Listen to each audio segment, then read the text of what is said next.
Comenzamos el segundo módulo del curso de micronutrición con un título muy sugerente, yo orgánico y yo emocional, para ya desde los primeros momentos tener clara la dualidad cuerpo-mente, pero no para que vaya separado, sino todo lo contrario, para que seamos conscientes que permanentemente nuestro paciente es cuerpo, pero también es mente.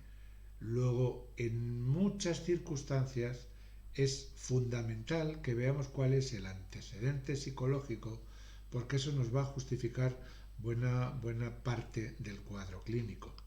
Ya habíamos planteado en el primer módulo que nuestra protagonista fundamental es la célula. Cómo influyen los niveles de micronutrientes en el estado de salud de la célula.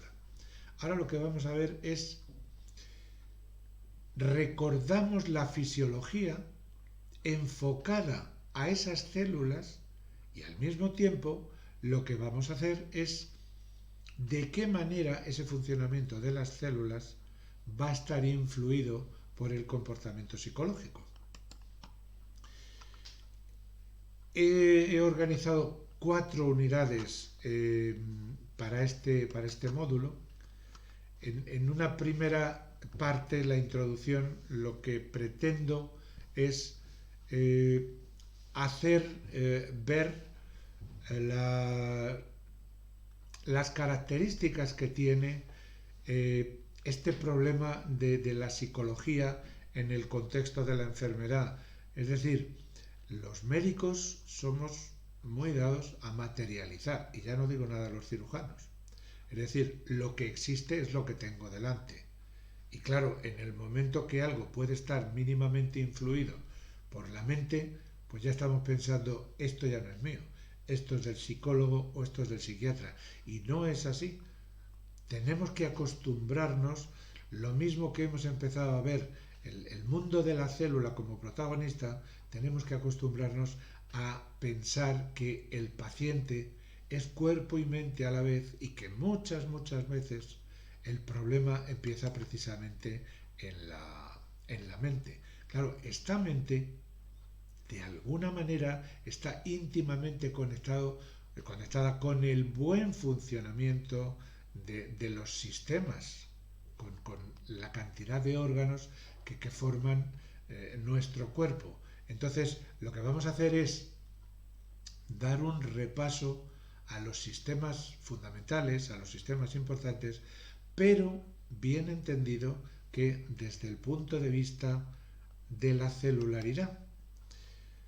En la tercera unidad del módulo está referida a la psicobiología, es decir, veremos mucho más directamente cómo se ve influida la fisiología, el funcionamiento del cuerpo por la influencia de la mente.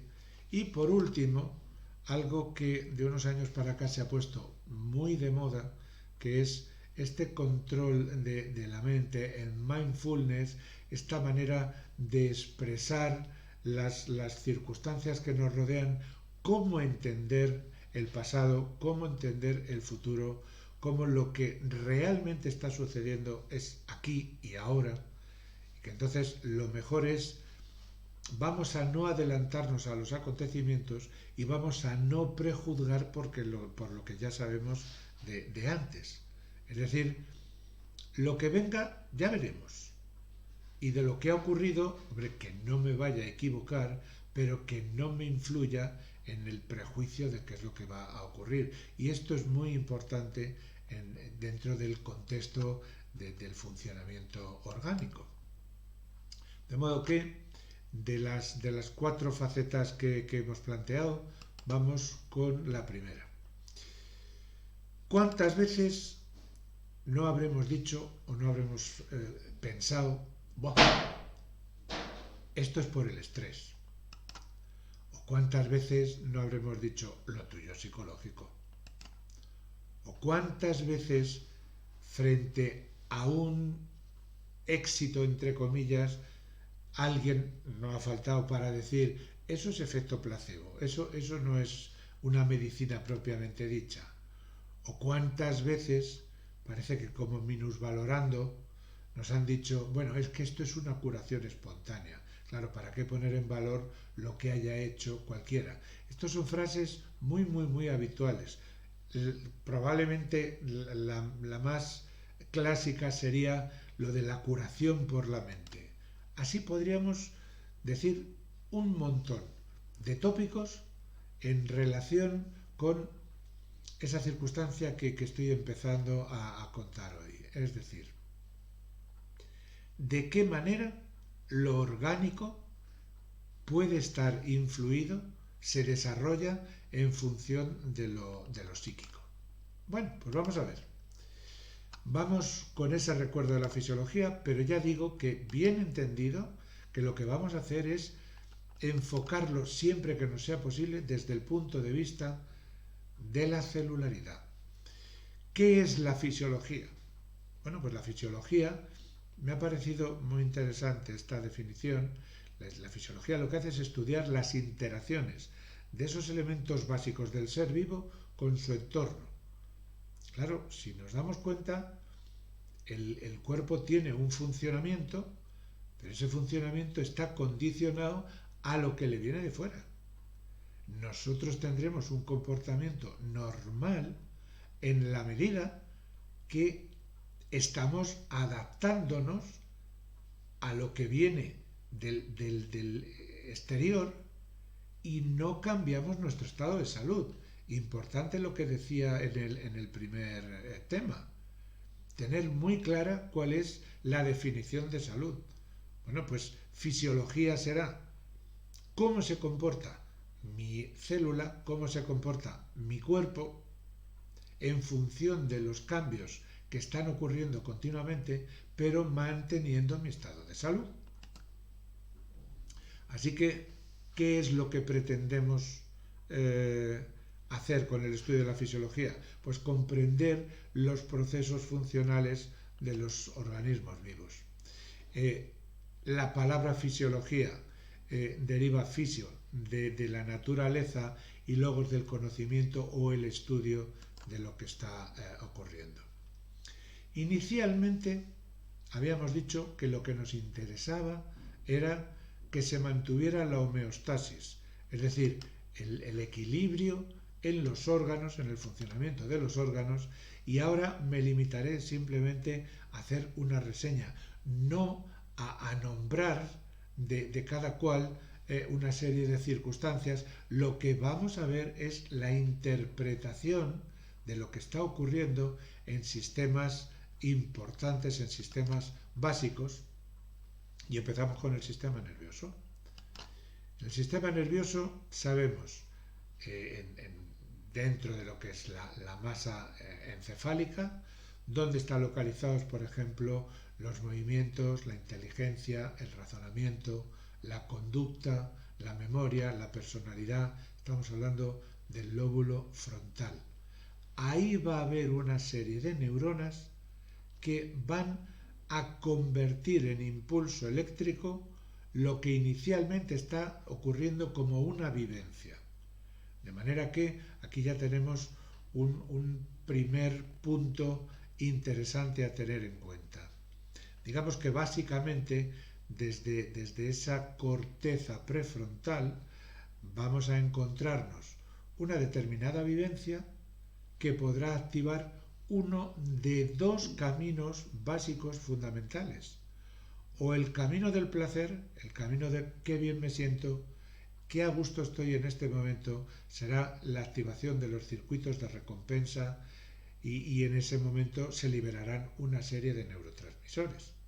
Las células van a interpretar el estímulo que les llega de una manera.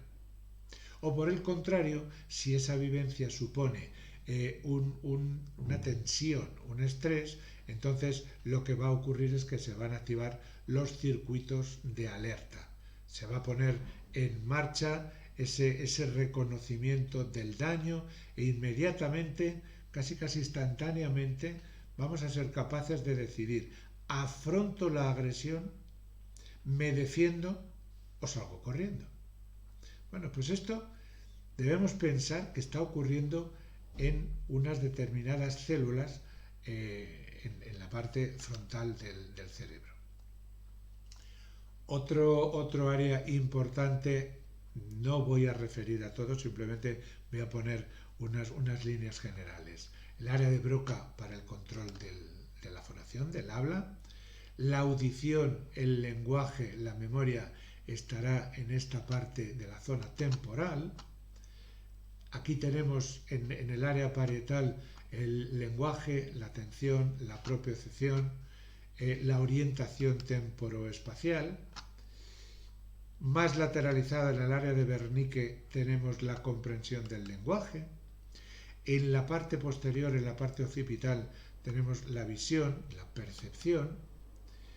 En la parte del cerebelo tenemos el equilibrio, la coordinación, y ya en el bulbo tenemos el control de la frecuencia cardíaca, de la respiración, de la tensión arterial, de la deglución. De modo que ya tenemos aquí un primer elemento para matizar que todas estas áreas de alguna manera se va a poner en marcha la que corresponda en función del primer estímulo que está viniendo de la parte frontal.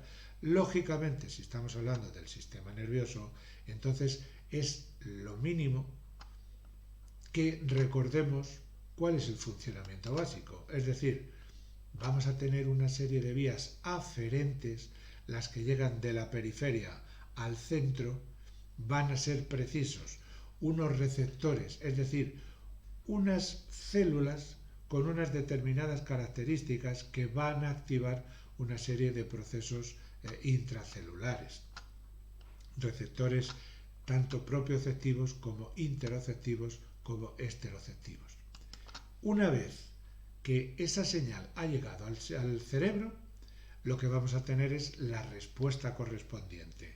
En esa respuesta ya tenemos la posibilidad de una respuesta motora, sea desde el punto de vista somático, es decir, mover las manos, las piernas, entrará en funcionamiento la vía piramidal o la vía extrapiramidal, o poner en funcionamiento de una manera ya vegetativa, automática, la parte visceral que corre a cargo de simpático y parasimpático.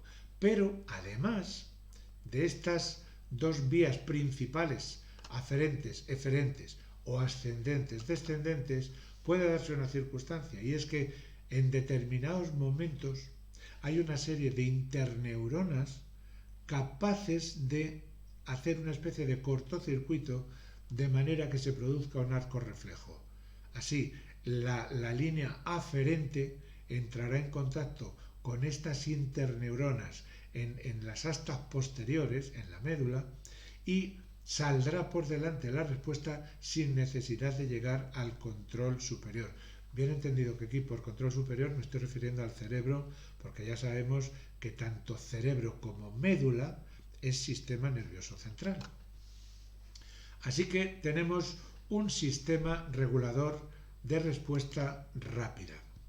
En este sistema ascendente podemos ver una serie de aspectos fundamentales, en dónde está esta primera neurona, dónde está la segunda. No pretendo hacer aquí ningún alarde de erudición del sistema nervioso, simplemente lo que pretendo es establecer unas líneas generales de lo que significan las aferencias.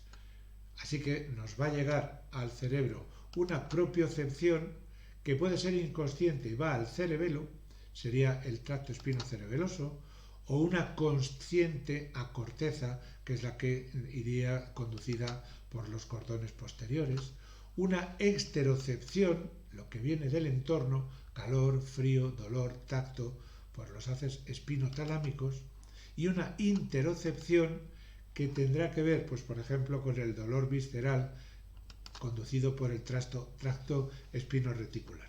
Bueno, vamos ahora con las eferencias. Ya veis que lo que pretendo simplemente es hacer un mínimo recuerdo, no entrar en detalles. En las eferencias, ¿qué vamos a tener?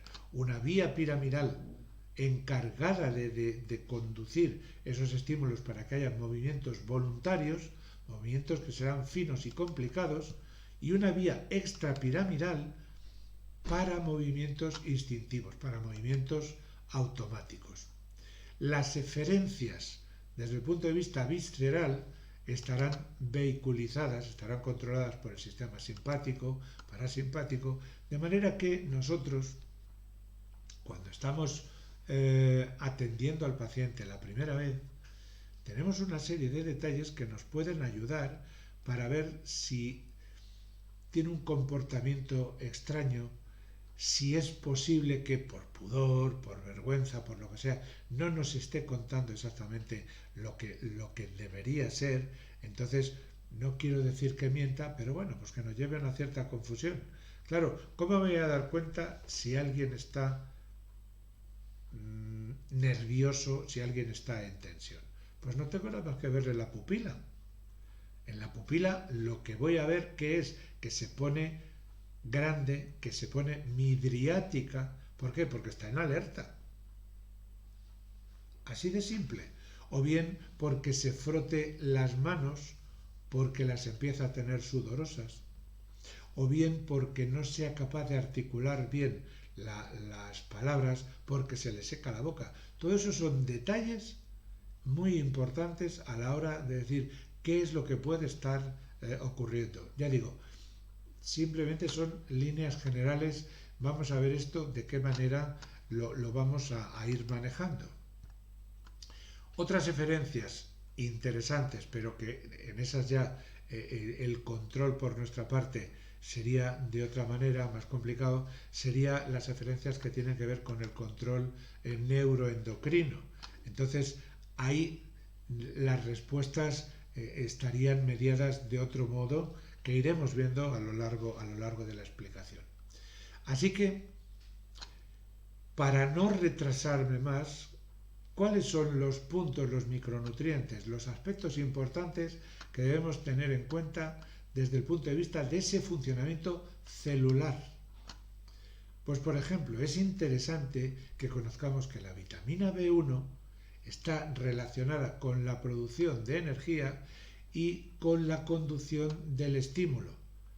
Luego, si yo estoy intuyendo que hay algún problema de conducción, una de las cosas que tendré que tener en cuenta para poner en el plan de micronutrición de mi paciente, está claro que es la vitamina B6. Desde el punto de vista cognitivo, ¿cuántas veces no nos ha ocurrido eso que vemos que el paciente nos está mirando con una cara como de decir, no me estoy enterando de nada? Y que nosotros, pues, pretendemos explicar y explicar y explicar. Es mucho mejor parar y decir, no se está enterando de nada, ¿verdad? Bueno, le voy a repetir. Bien, ese le voy a repetir, ¿cómo lo vamos a traducir nosotros en cuanto a la actitud a la hora de pautar el plan? A este paciente le tengo que poner vitamina B6. ¿Por qué? Porque no se están activando una serie de funciones cognitivas, porque no debe estar muy adecuado el metabolismo de los aminoácidos que son necesarios para sintetizar neurotransmisores que son básicos en el funcionamiento. La dopamina, el GABA, la serotonina. Es importante que tengamos claro cuál es el micronutriente adecuado según el problema que nos estamos encontrando en el paciente. También en relación con la producción de energía y en la conducción del estímulo, vamos a tener el ácido fólico, la B9, tan importante para otros momentos que ya tendremos oportunidad de destacar con mucho detalle. Aquí nos vamos a referir a ella como otro más de esos cofactores necesarios para un órgano tan importante y tan dependiente de generar energía como es el sistema nervioso. Con la vitamina B12, ya digo, aunque son muchos los campos en los que está actuando, desde el punto de vista del sistema nervioso es similar a lo que hemos hablado ya con la vitamina B9. En cuanto a la vitamina C, nos favorece sobre todo la transformación de dopamina en noradrenalina y de triptófano en serotonina. Luego es un factor fundamental en el funcionamiento del sistema nervioso. Vamos a continuar con la vitamina E, es decir, si estamos teniendo un desarrollo, una producción de energía brutal permanentemente, lógicamente estamos activando, y de qué manera, mecanismos de oxidación.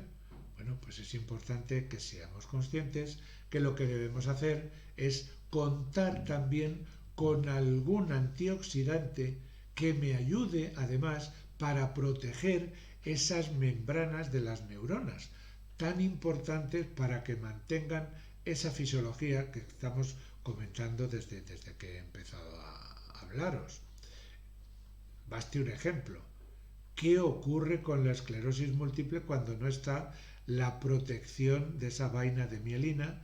Pues que esa membrana neuronal se activa de manera espontánea, ya no existen como tal esos nodos de Ranvier que veíamos por donde se iba conduciendo el estímulo en neuronas de velocidad rápida.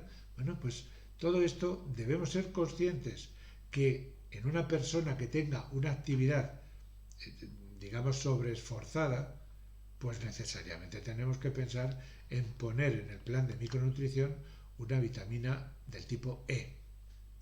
Con el hierro, ¿qué debemos pensar? ¿Cómo está la memoria? ¿Cómo está esa capacidad de concentración? El crecimiento cerebral. El hierro es fundamental en la síntesis de catecolaminas, en la síntesis de GABA y en el proceso de mielinización. Luego vuelvo al ejemplo anterior.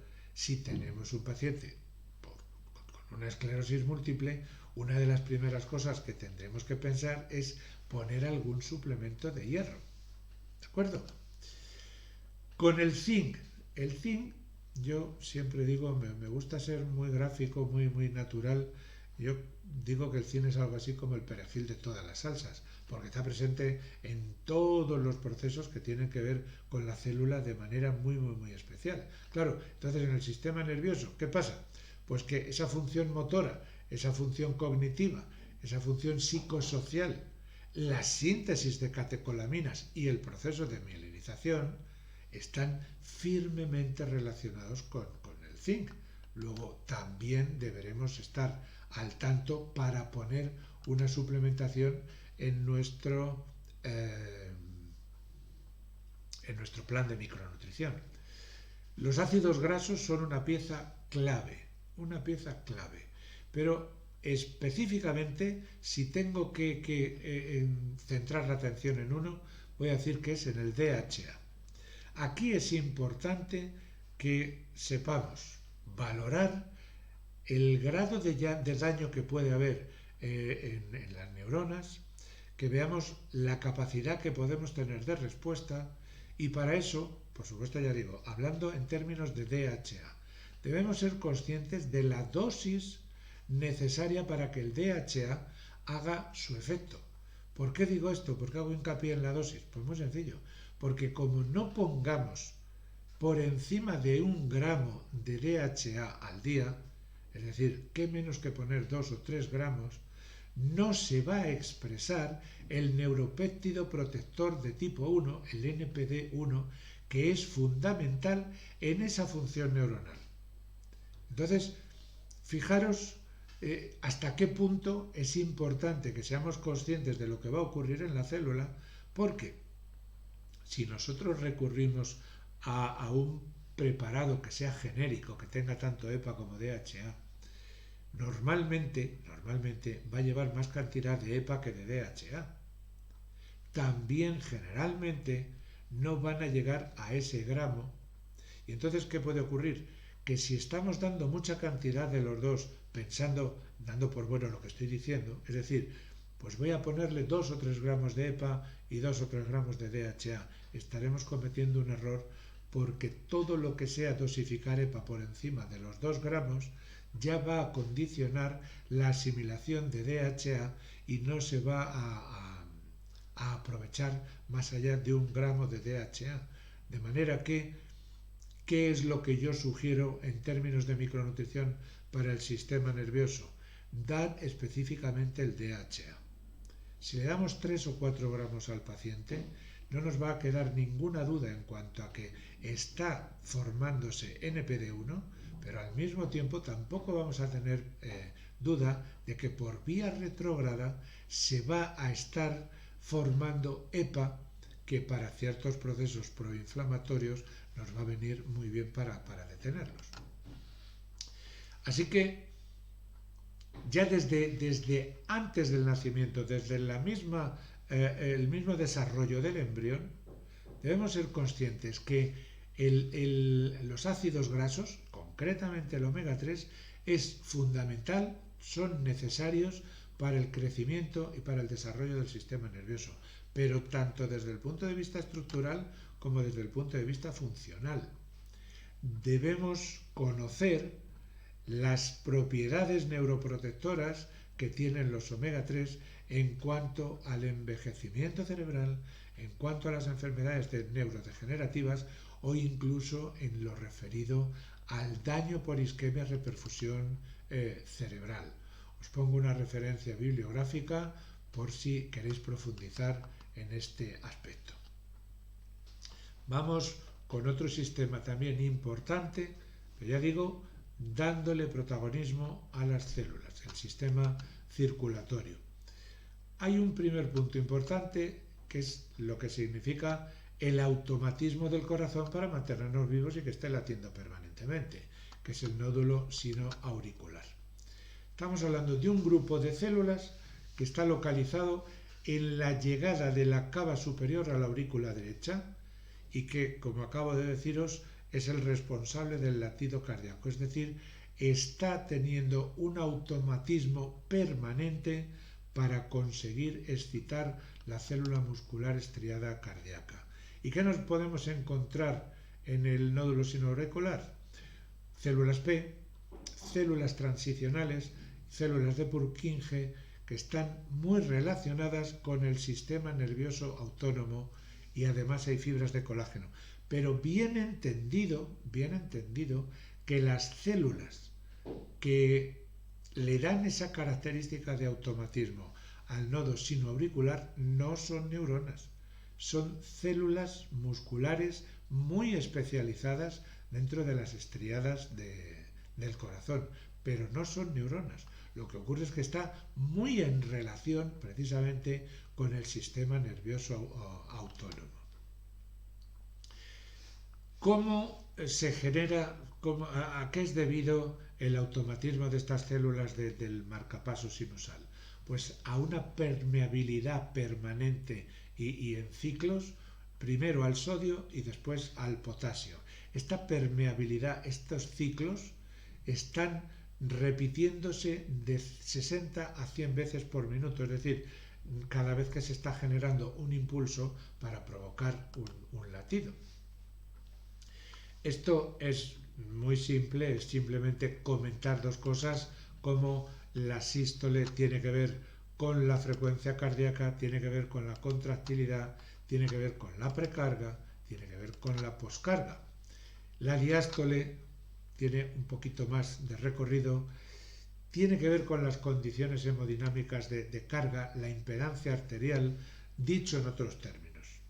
Si no tenemos una presión mínima de llenado en todo el árbol circulatorio, cuando el corazón da la contracción, no se va a transmitir hasta el último rincón del cuerpo.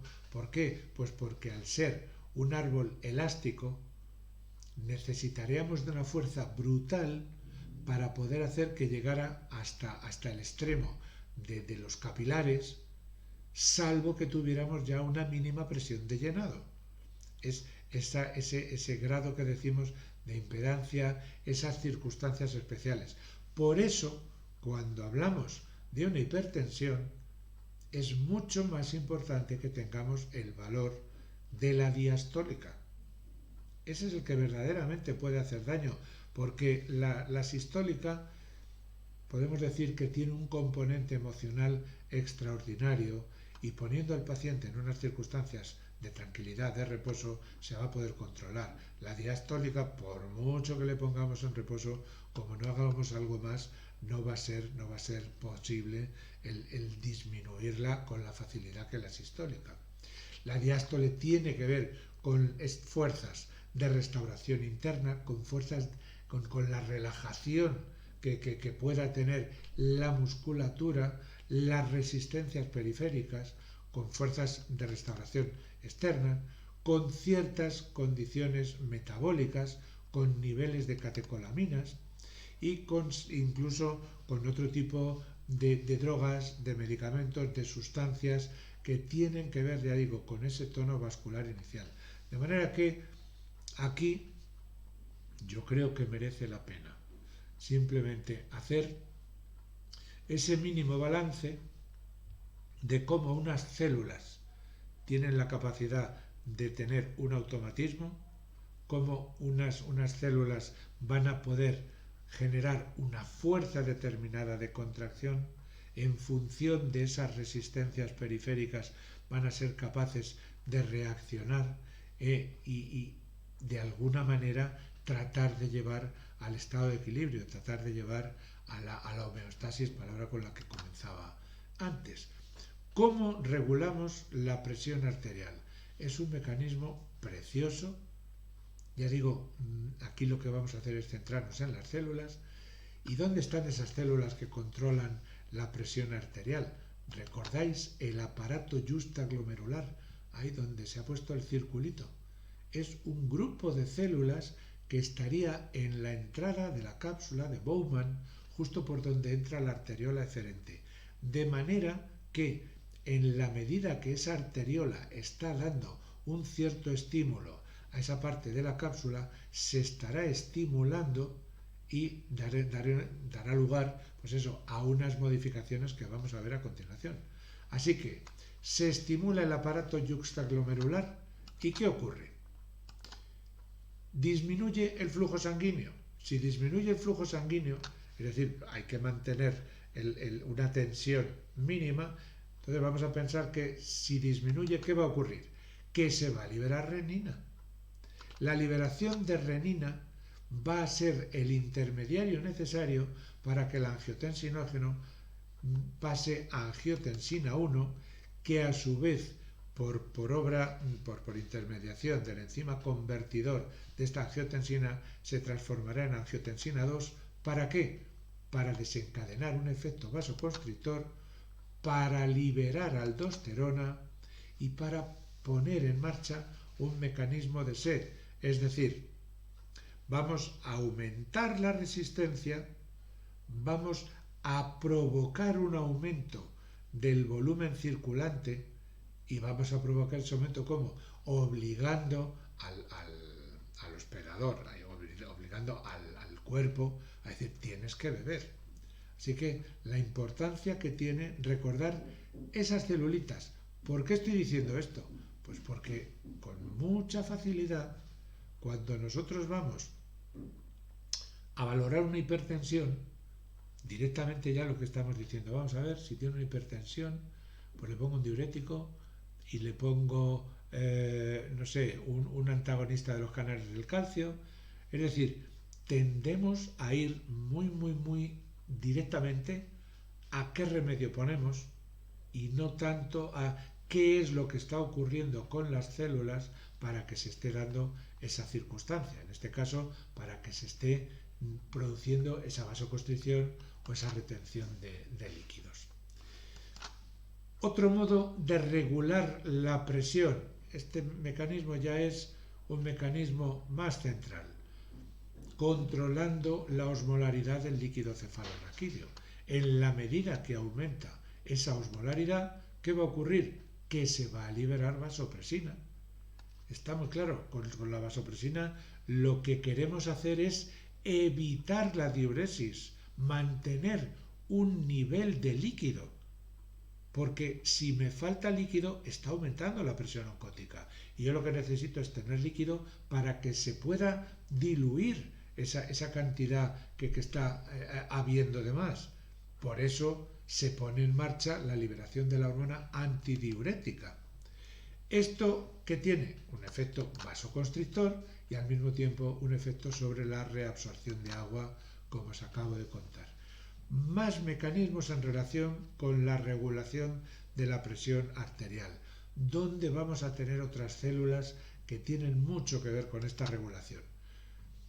Va a ser en la médula como consecuencia de una situación de estrés, es decir, la médula suprarrenal va a liberar adrenalina. Recordáis que en un momento de la exposición de la homeostasis, cuando hablábamos de estrés, estábamos refiriéndonos al síndrome de adaptabilidad general de Hans Selye y de qué manera en un primer momento había una respuesta rápida, inmediata, en cuestión de nada, de segundos. A estas a las que me estoy refiriendo. El estrés va a provocar esa liberación de adrenalina. Bien, es verdad que este mecanismo va a estar limitado en el tiempo. Esto no va a ser permanente. ¿Qué va a hacer la presencia de esa adrenalina? ¿Qué va a provocar? Va a provocar un aumento de la frecuencia cardíaca, un aumento de la fuerza de contracción, es decir, efecto cronotrópico positivo, efecto inotrópico positivo, va a provocar una vasoconstricción o va a provocar una vasodilatación, ya dependerá de las circunstancias que tenga que manejarse con respecto a esa situación de estrés. ¿Qué es esto que estoy señalando aquí? Es el nódulo sinoauricular. ¿Cómo está funcionando? ¿Qué debemos tener en cuenta de este nodo sinusal? Si hay una situación de estrés, ¿qué va a ocurrir? Que se va a estimular el simpático. Hay una respuesta refleja del simpático. Esta respuesta, ¿a qué va a llevar? A un aumento de la permeabilidad del calcio. Ya el hecho de que el calcio empiece a participar en todo esto empieza a poner en marcha una situación de alerta celular.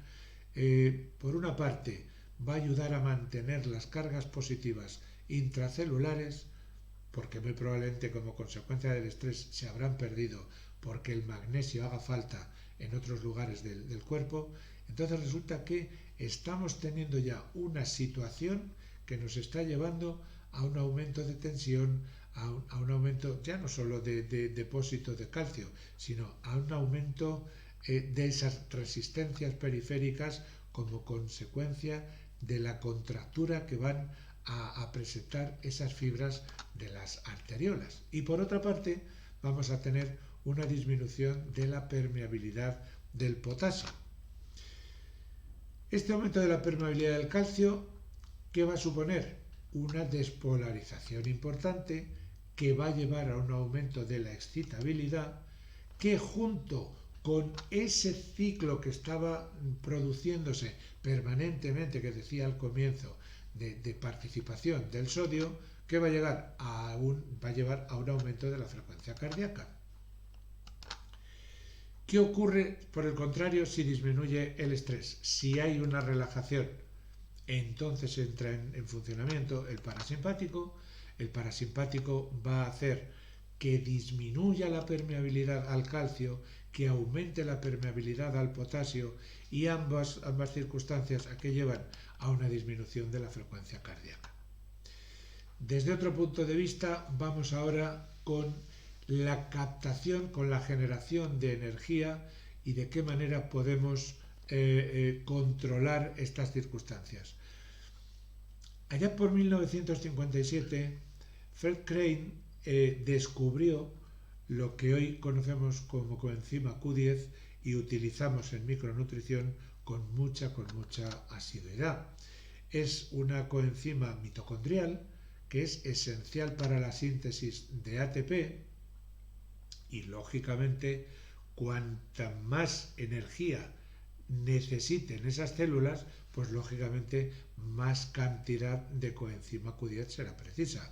De modo que debemos ser conscientes de la necesidad de coenzima Q10 en corazón, en cerebro o en el sistema inmunitario. Claro, Cuanto menor sea el nivel de coenzima Q10, más grave va a ser la insuficiencia cardíaca. Y entonces, ¿por qué me estoy refiriendo de esta manera monográfica a la coenzima Q10?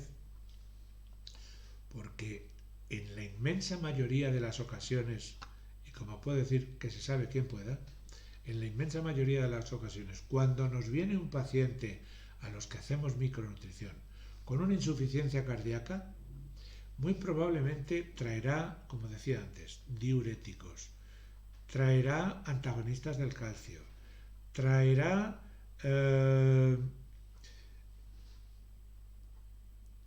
inhibidores, por ejemplo, de los sartanes para tratar de producir la mejor respuesta cardíaca, disminuyendo precarga, para no extenderme.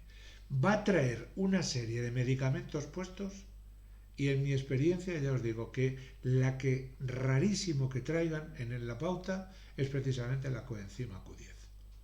Claro, yo digo, si la coenzima Q10 es necesaria para que se genere ATP y yo lo que pretendo es que haya más energía en la célula porque está insuficiente, pues ya le puedo poner medicamentos, ya le puedo poner estimulantes, lo que sea, ya le puedo disminuir lo que sea.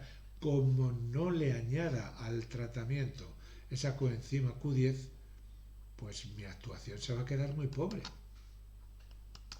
Más cosas a tener en cuenta dentro de lo que es el sistema circulatorio. Una vez más nos tenemos que referir a los ácidos grasos, a los omega 3, por la acción que tiene favorable sobre el nivel de lípidos, sobre la generación de la placa de ateroma y sobre la tensión propiamente dicha. Ya sabéis que los ácidos grasos omega 3 tienen una acción primordialmente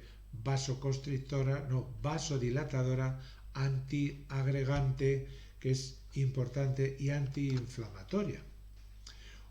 Otro tipo de micronutriente que tengo que tener a la mano para tratar en un problema del sistema circulatorio, los antioxidantes. Especialmente tener en cuenta el resveratrol, por supuesto las vitaminas tipo A, C y E. Normalmente, por aquello de la mayor facilidad de manejo, utilizamos mucho más la C y la E. Las vitaminas B6, B9 y B12, ¿por qué de esta manera tan definida? Pues por la necesidad que tenemos de controlar la producción de la homocisteína. La 6, la 9 y la 12 tienen una participación de primera mano, de primera elección extraordinaria en ese paso que tiene que haber de la metionina a la S-adenosilmetionina a la homocisteína para que pueda continuar esa cadena de síntesis hasta llegar a la cisteína. Por eso es muy importante en el sistema circulatorio recordar la necesidad de estos tres isotipos de la vitamina B. Vamos con el sistema linfático.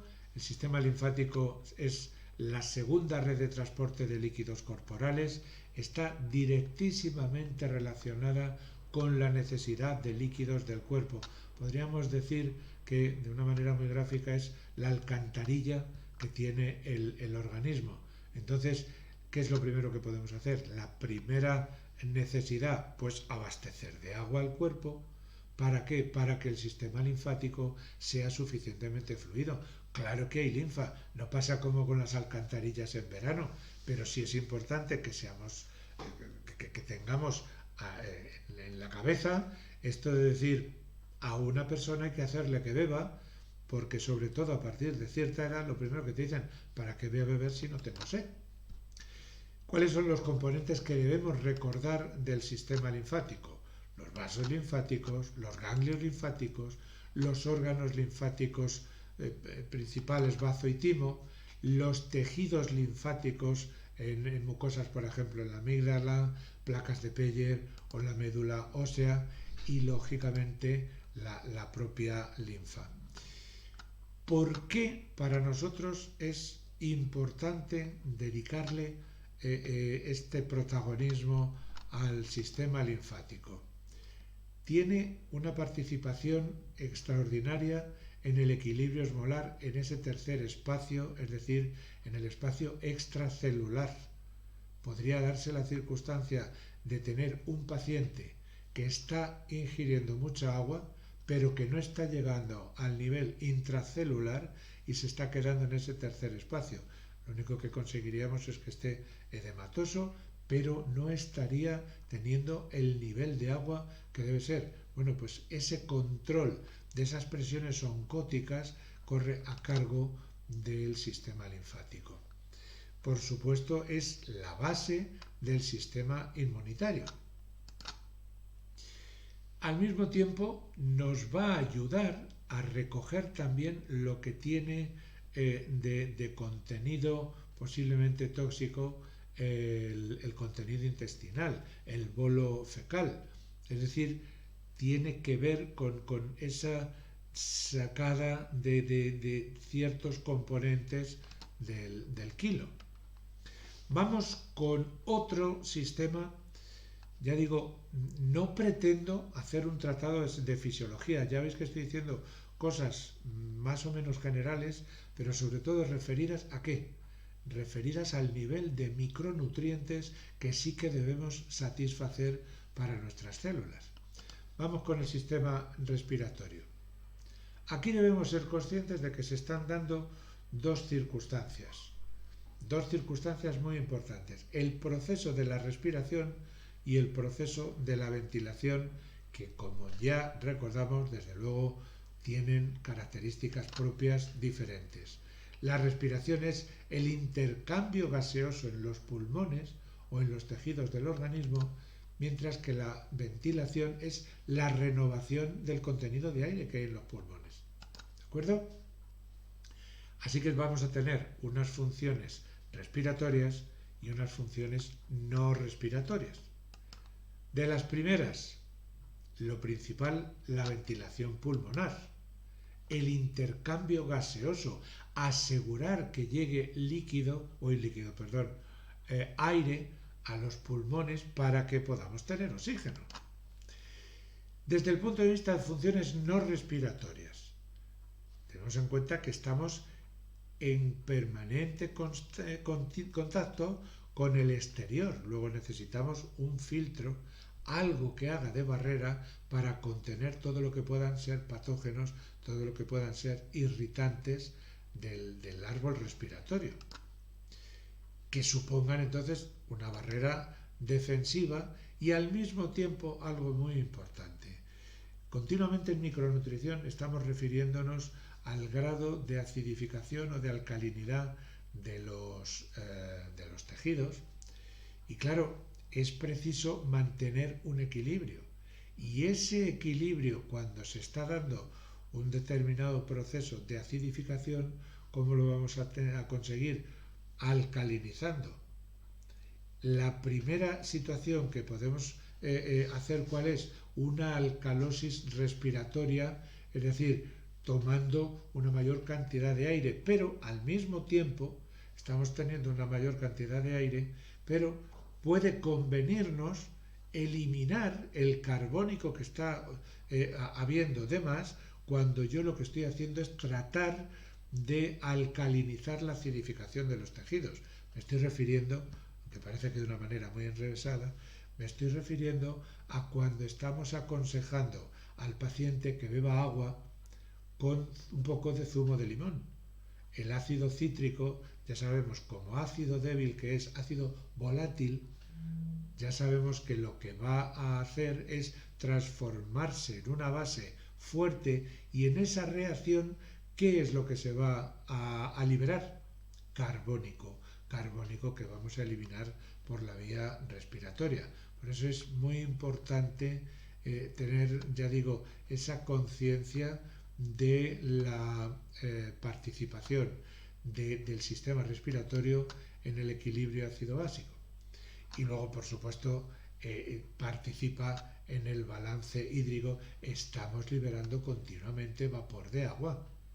En pérdidas insensibles, os recuerdo que el cuerpo Normalmente, sin situaciones de estrés, en pérdidas insensibles, el cuerpo tiene una pérdida de 1 litro al día, con independencia de la diuresis.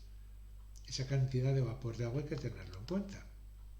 Bueno, ¿en qué consiste la hematosis? La hematosis no es nada más que el proceso de intercambio gaseoso entre el ambiente exterior y la sangre. ¿Con qué fin? Con el fin de fijar el oxígeno para que pueda ir a los tejidos y de eliminar el dióxido de carbono. Ese intercambio, ese juego de oxígeno y dióxido de carbono es lo que conocemos como hematosis. Otro aspecto importante que debemos conocer del sistema respiratorio, ya digo, desde el punto de vista celular, el surfactante. El surfactante es necesario para mantener una tensión superficial. Este surfactante lo están produciendo los neumocitos tipo 2 en el alveolo, y es preciso que sepamos, pues no sé, en qué circunstancias se está produciendo. Fijaros que el surfactante en un 90% tiene un componente lipídico y apenas un 10% está constituido por proteínas. ¿Cómo se aumenta su producción? Con glucocorticoides, con prolactina, con estradiol y con tiroxina. ¿Cómo disminuye su producción? Con insulina y con andrógenos. Es decir, estas células encargadas de producir el surfactante van a responder a estas moléculas que acabo de referir. De manera que si nosotros tenemos un paciente que está llevando un tratamiento con algunos de estos productos de manera crónica, debemos ser conscientes de lo que está ocurriendo o puede estar ocurriendo en los alveolos. No vayamos buscando una nueva enfermedad y ahora qué es lo que le pasa en el alveolo o en el surfactante. Y mucho mejor decir, ¿no será que esto es una respuesta a algo que ya se ha producido previamente? Bueno, solo recordar brevemente la curva de disociación de la hemoglobina con un aspecto concreto. Si la curva se desplaza a la izquierda, estamos en una situación de alcalosis. Si la curva se desplaza hacia la derecha, en una situación de acidosis. ¿Y estas circunstancias de qué dependen? Pues es preciso que recordemos que hay un efecto Bohr que tiene que ver con la menor afinidad por el oxígeno, es decir, en la medida que disminuye el pH de la hemoglobina, esta hemoglobina tiene menos afinidad por el oxígeno. ¿Y esto dónde puede ocurrir? Pues lógicamente en los tejidos periféricos.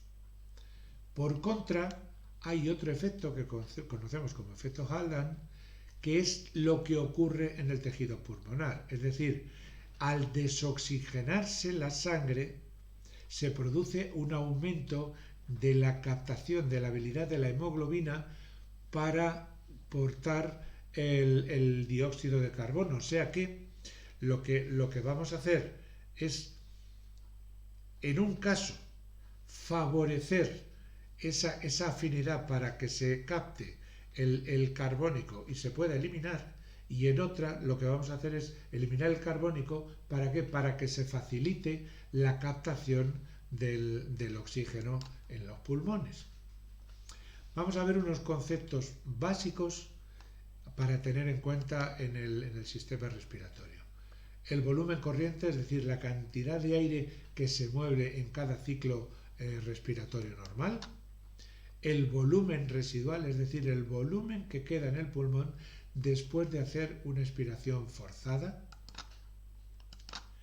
El volumen de reserva inspiratorio, es decir, el volumen que podemos alcanzar a tener en los pulmones en una inspiración forzada, o el volumen de reserva expiratorio, que sería el volumen que podemos llegar a expulsar en una expiración forzada. ¿Qué es la CT, la capacidad total? La suma de todos los volúmenes que hemos visto antes, es decir, la cantidad máxima de aire que puede haber en los pulmones. ¿Y cuál es la capacidad vital? El máximo volumen de aire que se puede mover. Ya digo, esto simplemente son términos pues por refrescar la memoria. Sí me interesa más que prestemos un poquito de atención a esto que viene ahora. Los quimiorreceptores centrales están en el bulbo raquídeo, cerca de la salida del noveno y del décimo par. Miden el pH del líquido cefalorraquídeo y se activan en función de la concentración de carbónico, es decir, es el concepto clásico que teníamos de la facultad de cuándo se va a activar el centro respiratorio, cuando se modifica la presión de carbónico. Pero hay más quimiorreceptores. Hay unos quimiorreceptores periféricos que están en el glomus carotídeo, conducido el estímulo por el glosofaríngeo, por el noveno, y en el callao de la aorta, conducido por el vago, por el décimo. Estos, al contrario que los primeros, responden sobre todo a disminuciones en las presiones parciales de oxígeno. Pueden reaccionar también a aumentos de carbónico, pero sobre todo a disminuciones de oxígeno. Este particular, lo saben muy bien los anestesistas. ¿Por qué? Pues porque ellos, saben lo que no está escrito de fisiología respiratoria. Entonces, en una situación de insuficiencia respiratoria, lo que nosotros habríamos hecho, digamos, desde el punto de vista de una medicina mucho más general, mucho más de batalla, que sería decir, vamos a dejar que haya una estimulación del carbónico para que el paciente intente coger mucho más aire, es decir, que tenga una cierta respiración acidótica, recordáis la respiración de Kussmaul, de manera que, ¿qué es lo que está haciendo con eso? Está soltando carbónico, porque es el que le está poniendo en una situación de compromiso, está jadeando. Bueno, esta circunstancia, en el caso del anestesista, en el caso del quirófano, es muy fácil porque dice, no, a mí déjame de historias, que yo voy a sedar al paciente, le meto el tubo y le meto una presión positiva de oxígeno, porque sé que así también voy a recuperar esa normalidad. De manera que cuando en alguna circunstancia oigamos y le han puesto oxígeno en una circunstancia de hipercapnia, no es que estemos haciéndolo mal, lo que pasa es que estamos utilizando el oxígeno de una determinada manera. Por ejemplo, esto que estoy contando no sería válido en un terreno espontáneo en la medicina hiperbárica, porque yo, para poder meter a alguien en la cámara hiperbárica, alguien con un problema pulmonar serio, ¿qué es lo primero que tengo que saber? Imaginaros un paciente con un enfisema pulmonar. Yo lo que tengo que saber es la presión parcial de anhídrido carbónico, la PCO2, porque como esté por encima de 60, no le meto a la cámara hiperbárica, porque no le tengo intubado. Dependo de la capacidad respiratoria del paciente. El anestesista le tiene intubado. Está a su voluntad. Yo en la cámara no. En esas circunstancias sigo teniendo el concepto clásico. Está elevada la PCO2, no le pongo en un ambiente rico en oxígeno. ¿Veis la diferencia? La respuesta en cualquier caso es hiperventilación. ¿Para qué? Pues lógicamente para tratar de capturar oxígeno, lógicamente. Otro aspecto importante que en micronutrición debemos tener en cuenta. No hace mucho tenía la oportunidad de hablar con una persona a propósito de un paciente que le habían diagnosticado un déficit severo de alfa-1 antitrisina. Y decía que le llamaba mucho la atención porque se lo había comentado a muchos médicos y decían que era eso, que cómo era posible esto. Se sorprendió mucho cuando yo le estuve hablando de esa dualidad, ese funcionamiento del alfa-1 antitrisina con la elastasa. Claro, cuando estás haciendo micronutrición, esto lo tienes pues muy presente. La elastasa se libera en los neutrófilos, se libera como un mecanismo de defensa para eliminar productos de degradación tisular en el lugar de la inflamación, en el foco inflamatorio. Es decir, que el neutrófilo está liberando algo que forma parte de mi sistema de defensa. Luego inicialmente está bien. El problema es cuando está de la elastasa, está ahí permanentemente, porque entonces resulta que lo que estoy haciendo es estar perjudicando a los tejidos. ¿Para qué decir si me refiero al pulmón o si me refiero, por ejemplo, al hígado? Por eso es fundamental conocer el valor de la alfa-1 antitrisina. ¿Por qué? Porque es el protector de la pared, en el caso del sistema respiratorio, que me va a permitir mantener esa tensión superficial. Este es el motivo de por qué cuando nosotros vemos un paciente y queremos saber si hay una serie de factores reactantes que ponen de manifiesto una inflamación, ¿por qué nosotros pedimos la alfa-1 antitrisina? ¿Por qué pedimos el oroso mucoide? Sobre todo para no dispersarme concretamente el alfa-1 antitrisina. Porque dentro del problema inflamatorio que se está produciendo en un tejido con la liberación de elastasa, yo indirectamente estoy teniendo una muy buena valoración, una expresión de esa inflamación por la cantidad de antitrisina que están produciendo mis células para compensar el nivel excesivo de elastasa. ¿De acuerdo? Bueno, ¿cómo vamos a manejar la micronutrición para el sistema respiratorio? ¿Qué es lo que nos interesa? Fundamentalmente antioxidantes, volvemos a recurrir a las vitaminas A, C y E, y ahora además estamos hablando de la necesidad de poner cobre, suplementos de cobre, de hierro y de selenio. Es muy importante aquí que precisemos la relación omega 6, omega 3. ¿Por qué? Pues porque si el balance está en favor del omega 6, estamos hablando de una situación de proinflamación, proagregación, vasoconstricción. Entonces estamos yendo un poco en contra de esa fisiología que nos interesa mantener en el alveolo. Acabo de decir que el mecanismo de defensa del neutrófilo es soltar elastasas. Luego, entonces, bien en un momento concreto, pero claro, lo que me interesa es que la respuesta sea proporcional. Y en esa respuesta proporcional tiene un papel muy importante el nivel omega 6, omega 3.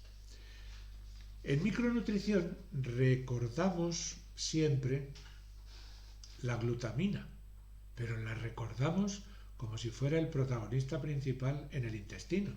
Bueno, pues no se nos tiene que olvidar que en la superficie pulmonar, la superficie de intercambio gaseoso, también es una mucosa.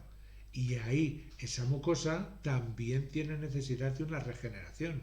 Y esa regeneración, ¿cómo va a estar, digamos, asegurada? Pues el nutriente fundamental para esa regeneración es precisamente la glutamina. Otro sustrato muy interesante para suplementar al paciente que tengamos respiratorio es la arginina. En este caso es por la importancia que tiene sobre el daño endotelial. Fijaros la importancia que tiene ese intercambio gaseoso en el capilar pulmonar. Entonces, bueno que tengamos en cuenta esa necesidad de hacer una suplementación con arginina.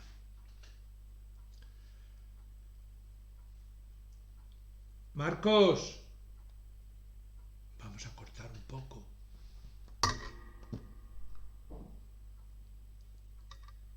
Marcos.